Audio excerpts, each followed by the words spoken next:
Face aux besoins de l'aéronaval en matière de remplacement de sa flotte de super-étendards, la Marine nationale envisage un temps de faire l'acquisition de F-18 pour quelque temps.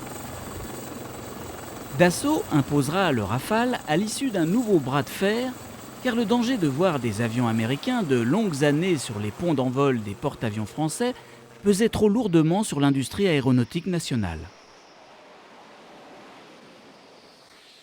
Après une période de tension, qui n'aura que pour effet de retarder une nouvelle fois son développement, le prototype M01 effectue ses premiers vols et ceci rassure immédiatement. Le Rafale Marine sera un bon avion.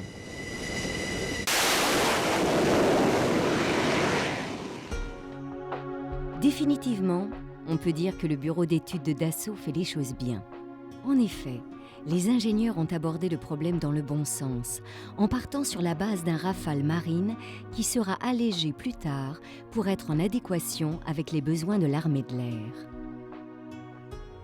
Les essais, qui ont commencé en décembre 1991, vont se poursuivre jusqu'en février 1993.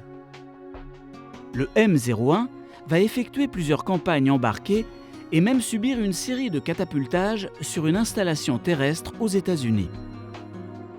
De retour de cette campagne, au cours de laquelle il effectuera plus de 24 vols en configuration lisse sans aucun problème, le M01 se posera pour la première fois sur le Foch, piloté pour ce grand événement par Yves Kerhervé.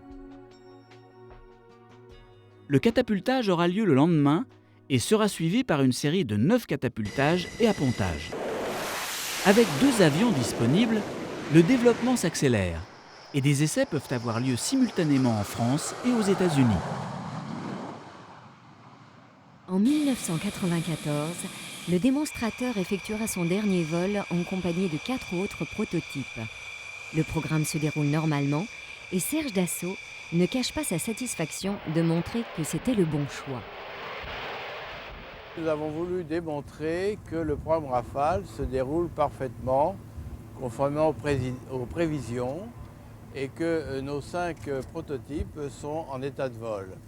Nous avons aussi fait voler le premier démonstrateur, dont aujourd'hui c'est le dernier vol, puisqu'il a terminé, si je puis dire, sa carrière de mise au point et d'essai, nos 2 Rafales Marine et nos 2 Rafales Air, dont le biplace.